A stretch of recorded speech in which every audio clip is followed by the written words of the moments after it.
There's Michelle and Sorabh. How are you doing? Hi, how are you? Great. Thank you so much.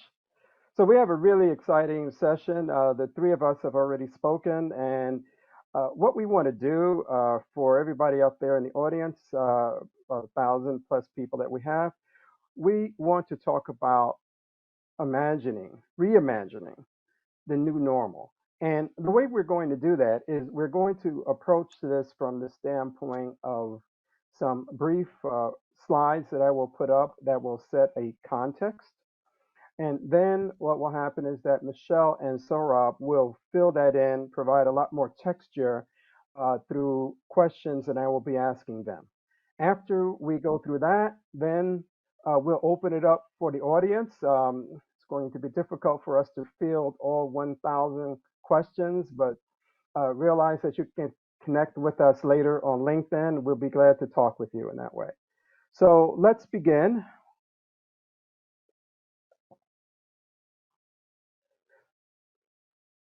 I'm going to, when we talk about reimagining, what's going to be very interesting is that many people are thinking that we're going back to the way things were, but really we're going back to the future. It's a different situation that we're going to be facing. And let me provide a brief context so that way we have a way of considering exactly what our role is as we're going to transition to the new normal.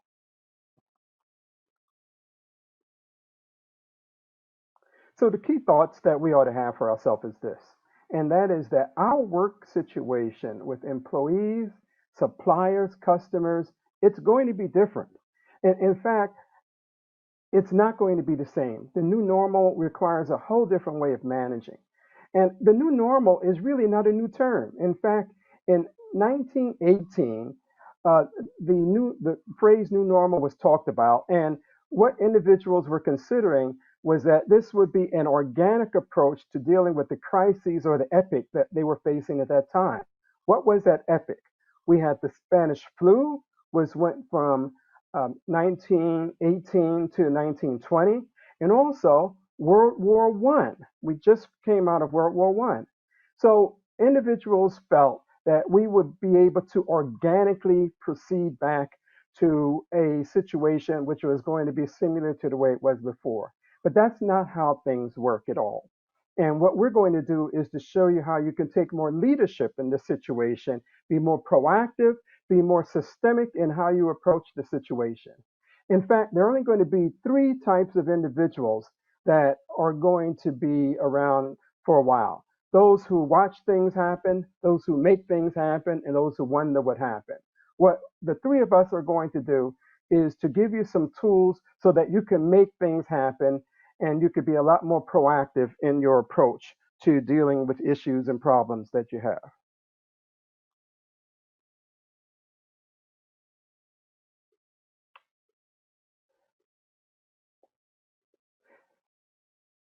Just so that everybody knows, there'll be just a slight delay with our slide, but that's okay. For example, one of the things that all of us are going to need to consider is a strategic architecture that will enable us to be a lot more proactive and systemic in how we approach things. In fact, some people are thinking, well, it's only going to be about going back to our desk the way things were. But that's not the case. We need to have new leadership priorities that are going to guide and navigate us through all of this as we consider how we're working with different sectors so that way we can be more successful. I'm going to briefly go through 5 leadership priorities, and then what we're going to do afterwards is to fill in the boxes. So one, we have to rethink any assumptions that we have. And if we can just go back to that other slide just for a second. Thank you so much. We need to reconnect with critical interfaces that we have. We're going to have to reset priorities. We're going to have to build a lot more resilience and also reimagine our new work situation. So let me go through each of these so that way you'll see exactly what we're talking about. One of the things that individuals have said, David Brooks has talked about, is that in order to be successful, every person really begins thinking about two beliefs. And those two beliefs are that the future can be better than the present, and also I have the power to make it so. So, what we want to do is to empower, to give you some tools that will help empower you so that you can do this. So, what is the new normal? Well, essentially, it's the realization that every interface that we have with key stakeholders is changed or is changing. In fact, as we are now going through the transition process, we are seeing that we're operating in a very different way than we did before. This is not new to go through a situation like this. In fact, many individuals who are on this symposium, you've been through the SARS crises, you've been through swine flu, you went through the economic downturn of 2008, and also you went through the crises that we had in 9/11. And one of the things that all of us know is that things are different. Our behavior is different, our actions are different, and therefore, in order for us to bring about the significant changes that are required in this change management process, we have to be different also. And so that really requires looking at the interfaces that we have in a much more strategic fashion than we've been doing before. And we're doing it with our key stakeholders. What we need to do is to really do a scan, an assessment that helps us to understand as we look at key stakeholders that we interface with, what's different? What do we want it to be like? What can the future be like? What are some of the challenges that we have? And so we're going to just lay out a way that you can look at all of this.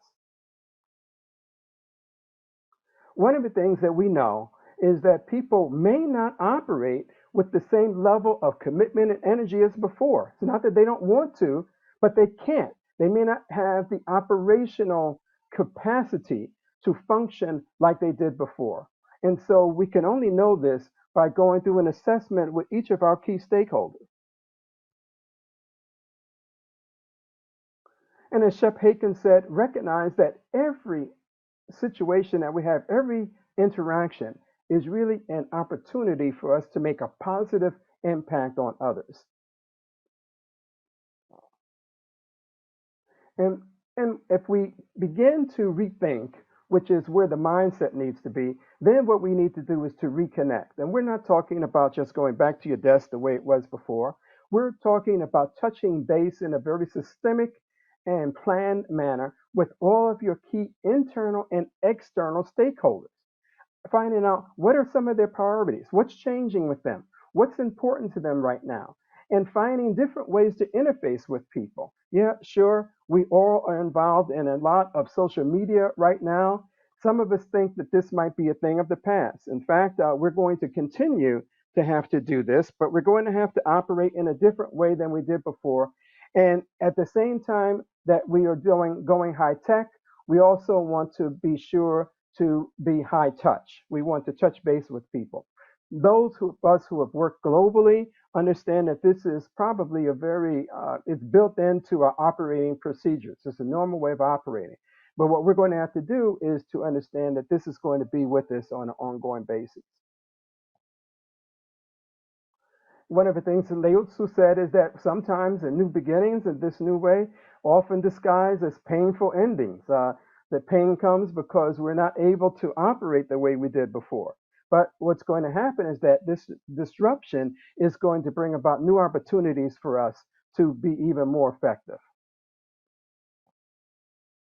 And we're going to be more effective only because when we reconnect with people, we have to reset priorities. You can't go back to the same plans that we had before. You can't just dust them off. You have to begin to say, what are some of the new demands that are upon us? What are some new needs that we have? How can we adjust our goals? We must readjust the goals that we have in order to set up a new situation for how we can continue to be effective. I like the process of objectives and key results, which I've used a number of times. It's more than just setting up goals and objectives. It has to do with a deep process that is inclusive, that includes all levels of the organization, and it involves everybody. It's not just the senior leaders. Everyone can be proactive and resetting priorities, and it's something that has to happen immediately so that way we are able to get the business going the way we want it to.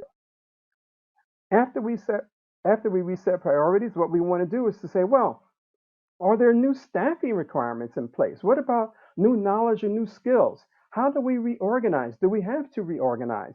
Is there a way that we can work more effectively in a virtual team basis? And then are there new policies and plans that we need to put in place? Plans that we may have considered before, which were just arbitrary, now are things that are required. We must look at a new way of operating. We have to dust off all of our manuals and our policies and begin to look at this. Furthermore, we have to look at the whole aspect of resiliency. And there are two types of resiliency. The first is business resiliency because cash is king. What about our expenses? What about suppliers that we're dealing with? Can they still supply what we wanted them to supply before at the same levels? How do we market? Are there new markets that we have to consider? All of these are important considerations for us as we go through assessing how we're going to be resilient in the future in the way that we have it in the past. And then we have to have resiliency with people.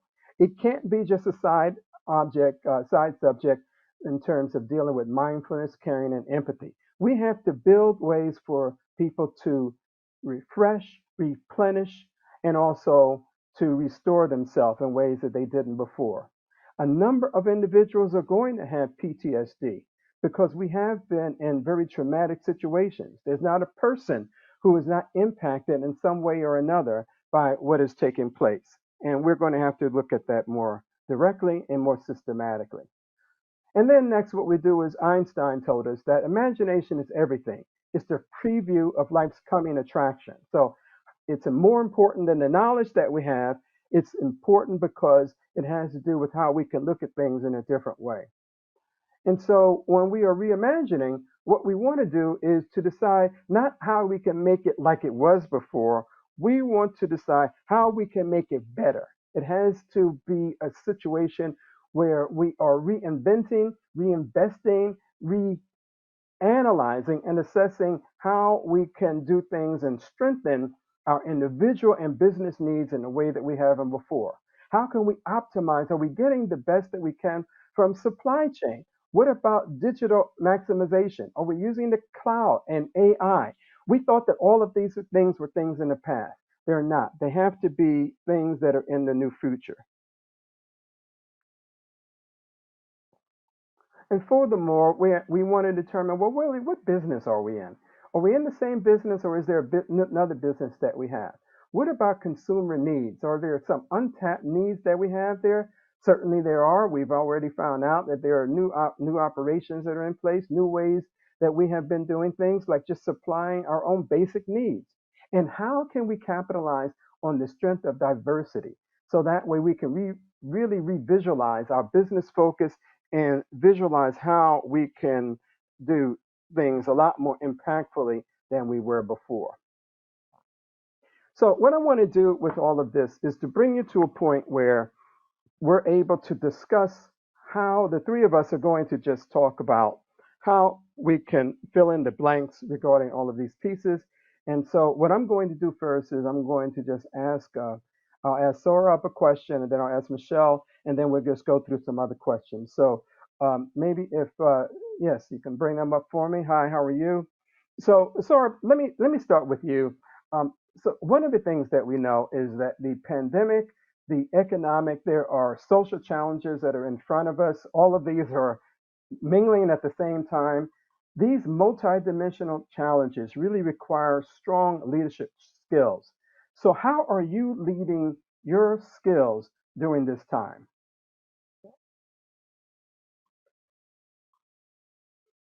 And so, if we can just get your sound in.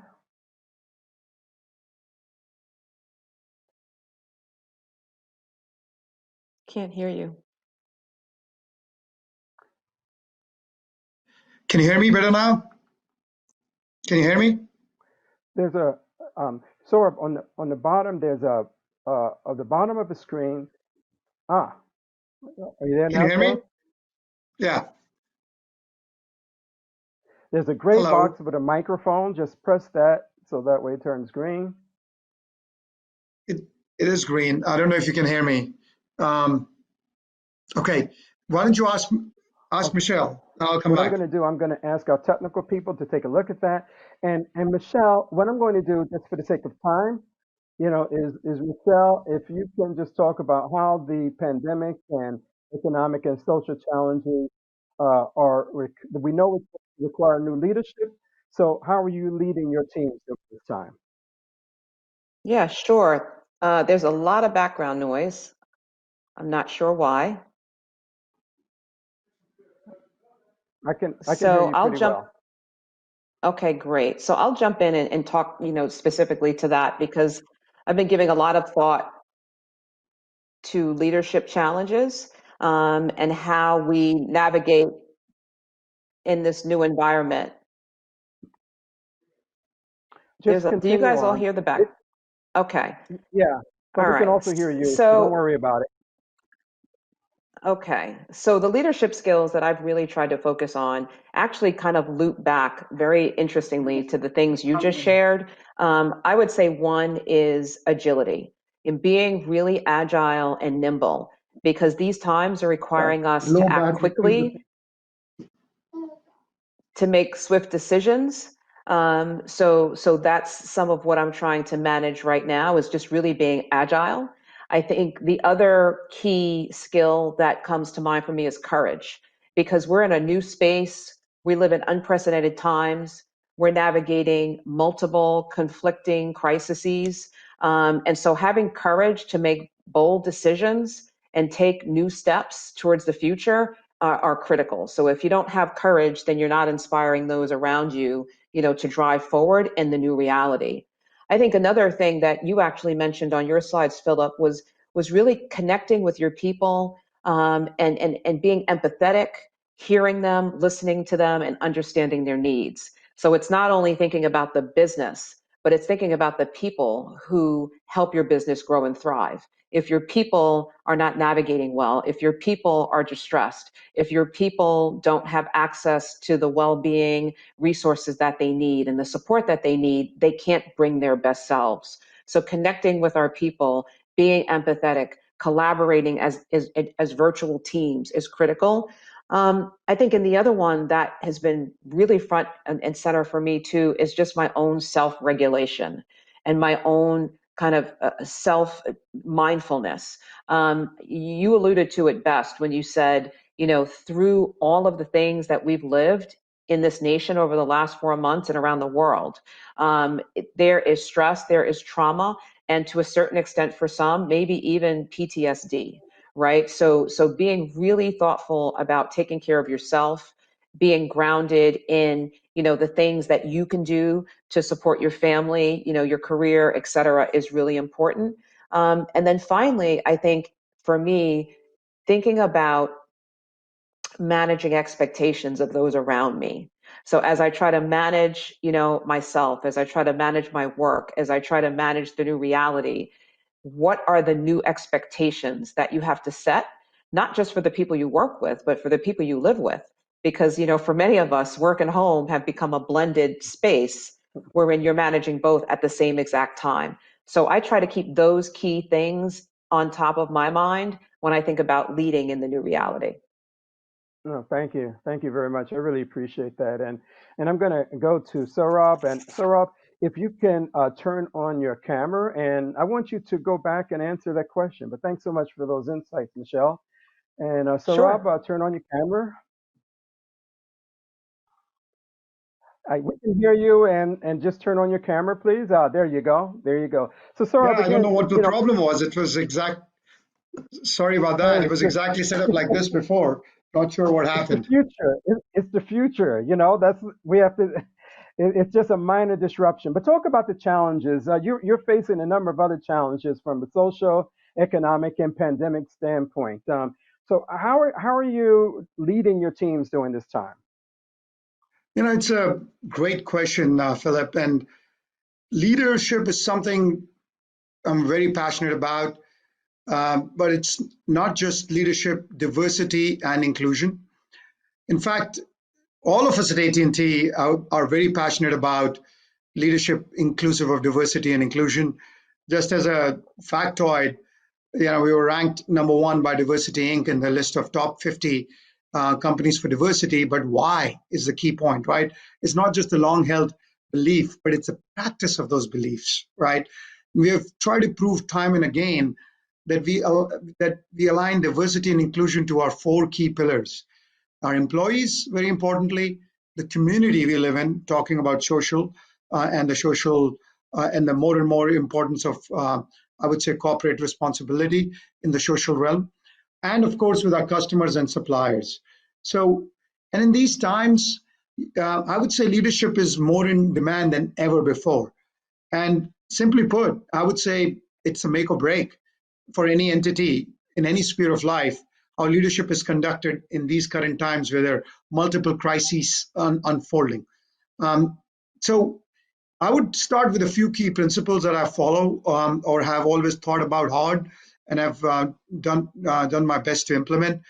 One would be, as a leader, you have to be always learning continuously. And I think JFK said it best: leadership and learning are indispensable to each other. And especially in these times, you have to continue to learn. I think the better you can learn, the faster you can course correct. And that is very much needed in these times, as you touched upon, Philip. What does business even look like in the future? So unless you learn, you can't really lead, you can't really course correct. That'll be one. The other is, as a leader, you have to consistently connect strategy to execution. So you cannot be just at the 30,000 feet level. You have to actually implement and focus on implementation. So I like to use this analogy that I should be able to be at the top of Mount Everest and with a snap of a finger be at Challenger Deep, which is the deepest point on Earth, in a snap of a finger. So meaning you should be able to take the board level strategy and take it to the front line and take the learnings from the front line and let it inform the board level strategy and do so continuously. So as a leader, you have to be strategic and very, very much in the detail, I would say, at the same time. And I think more than ever before, this adage is true now, that you can be right or wrong, but not indecisive. Meaning, as a leader, make decisions, right? Don't waffle. The teams are looking at you for direction, and time is of the essence in these particular environments that we are living in, right? So, and why do I? And just to tease on that a bit, many would say, hey, what if you make the wrong decision? But my point is, if you're a continuous learner, if you're strategic and execution oriented, and if you're very self-aware, which is another very important point of leadership, you are going to be more right than wrong. So it's the building blocks towards right decisioning is what I would say. And to get to all of that, this is intricately tied to what I call leading with listening. Listen to your customers, listen to your employees, listen to all your stakeholders, right? So leading with listening is very critical to me in this regard to help with the right decision making. And maybe, what I would say is something that you touched upon, Philip, yourself, is, hey, these are times when you have to spend more one-on-one time with your individual team. They might be going through PTSD, to your point. So while you have to absolutely exude confidence, you also have to show humility and you have to show care. You have to personify that you are somebody who really cares for them as an individual, really cares for the team, and really cares for the business. And you have to communicate very effectively in these times.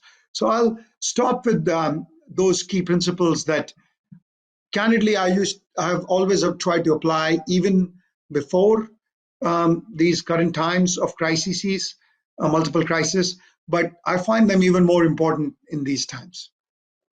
I think that's great, and I really appreciate that. What I'm going to do is just to change the focus of this panel discussion. I want to get in some questions, and then I'm going to go back to some of the other questions that I was going to ask you. So if I can have the team that is in the box just give me one of the questions that people have sent in, and then we'll be able to work on that. Can you please send me something?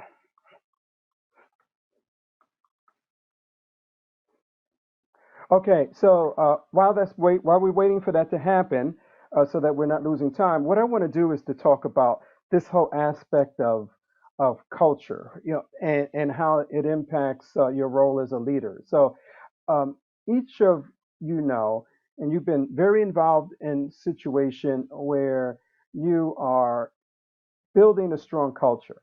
And and I'll start, Michelle, with you. Can you talk about how the cultural underpinnings of COVID have really helped during this crisis?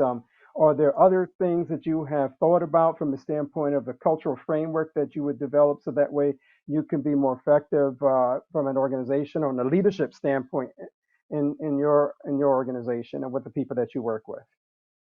No, great question, Philip. It's funny, as I was listening to you just articulate that question, I was thinking about how, COVID forced us to immediately all transition to a total virtual workforce.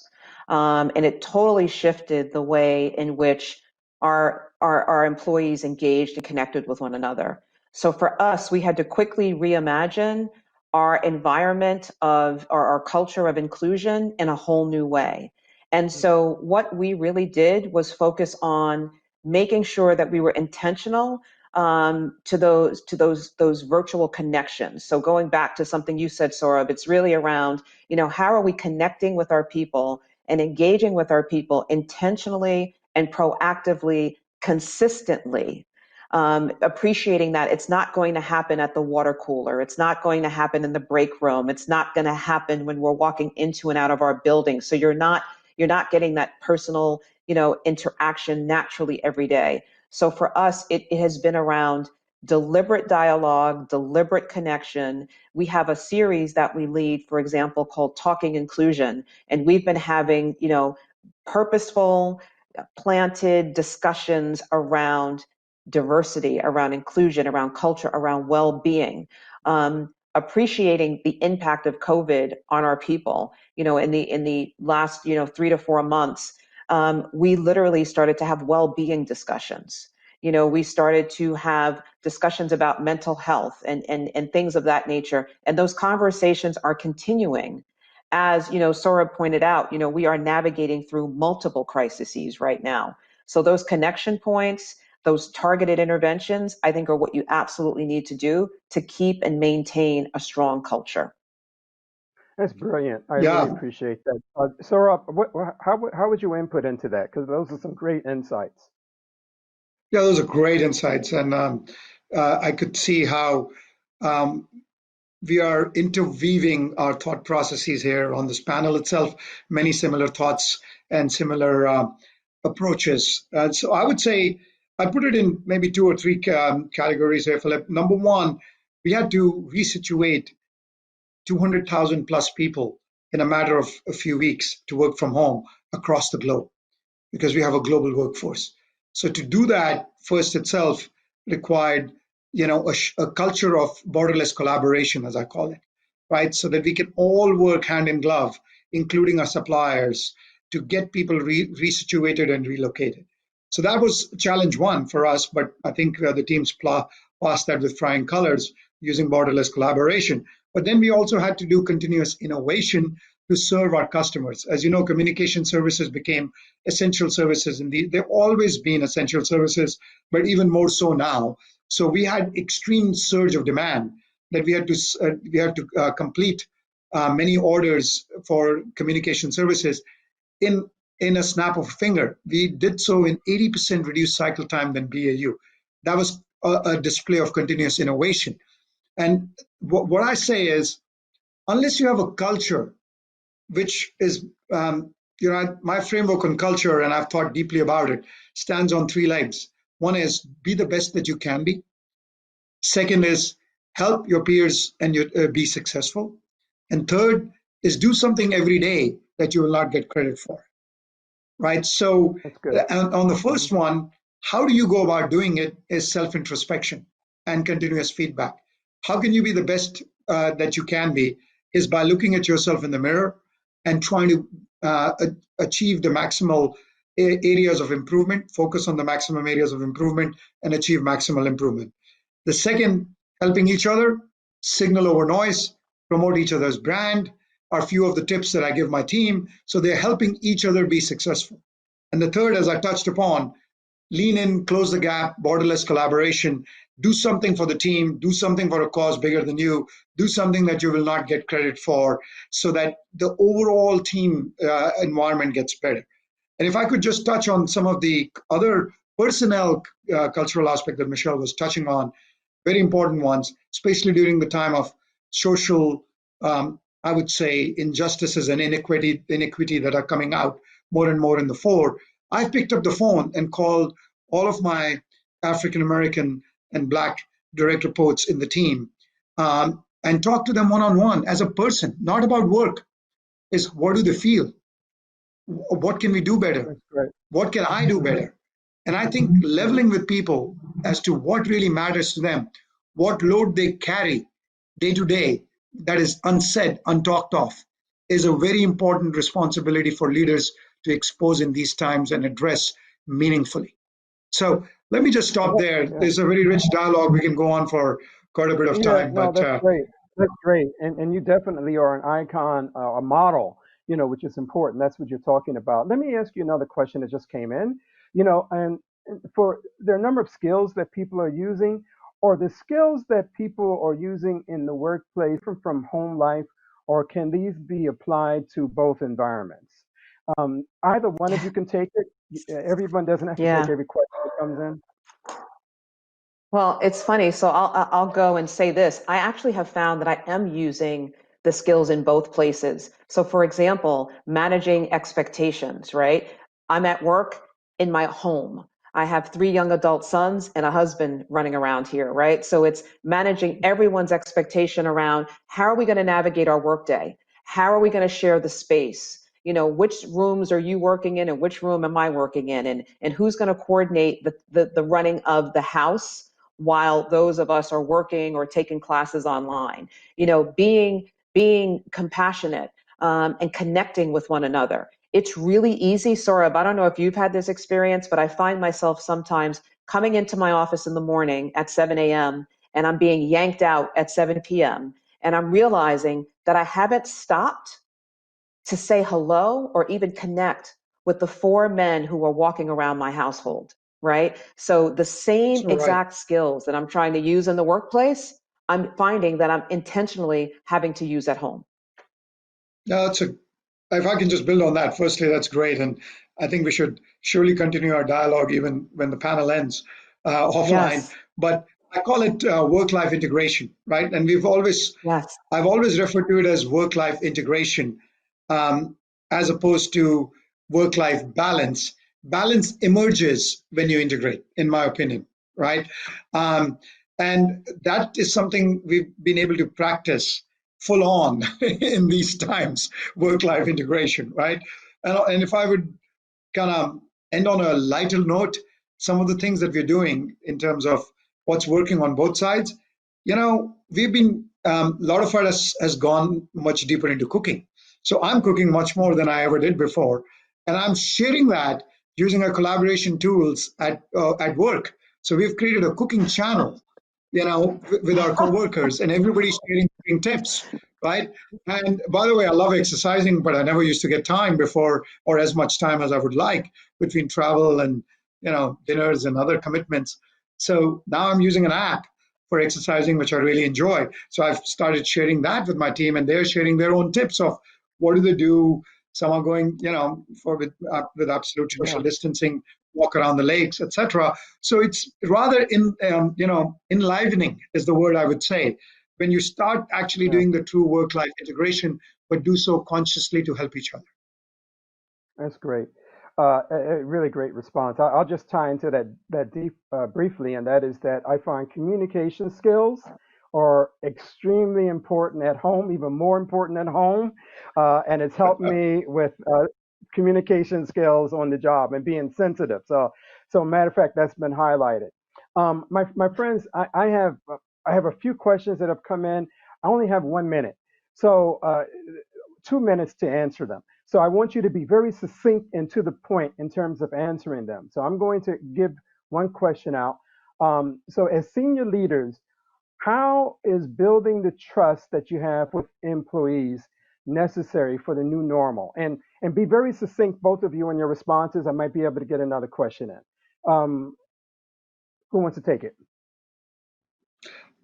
If it's okay, I'll start with that. I think Okay. openness and candor is absolutely essential.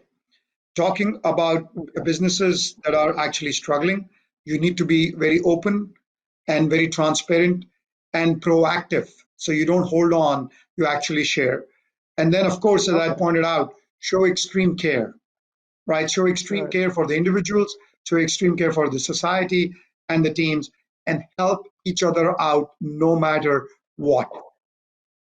Fantastic. Yep. And Well, I'll just add, I'll just say vulnerability and authenticity to top that off. All of those. I think it's perfect. That's great.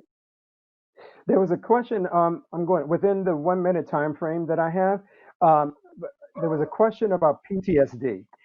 And so are people of color, African American, Asian, and all of that, is that really acknowledged? How do we communicate how important this is to senior leaders? I'll say this simply put, I wish we had more time, but if you Google emotional trauma, you will see many articles recently posted about emotional trauma that is being experienced by many underrepresented groups today, in particular people of color, Blacks and Asians, given some of the things that have happened over the last couple of months, Hispanic people as well, with respect to how our communities have been impacted. Emotional trauma is real, and we have to absolutely take steps to care for our people to that end. Yeah, real quick, to turn it into action, I talk about leading with listening, as I touched upon earlier. We absolutely need to give an ear to everyone, and more so one-on-one and on non-work related items. Only then can they do great work, if they can live a great life. Fantastic. Listen, I really appreciate the time, effort, and thought that you've given to this. I've enjoyed this immensely. I can't believe that. And they did give us a little bit more time because of our technical difficulties. But all good things don't come really to an end. They continue in another state. And so I'm hoping that both of you, of course, on LinkedIn, keep in touch with me. I mean, we already do. Michele and Sorabh have new friends here, and I'm hoping out of the 1,000 people that are out there that we have new friends there also who will be able to utilize our resources and talk to us, and we'll be glad to help in any way possible. With this, I'd like to now turn the session over to Chris Belize, who will take over the rest of the session. Thank you so much for your participation. Thank you. I thank you. Thank you. Thank you.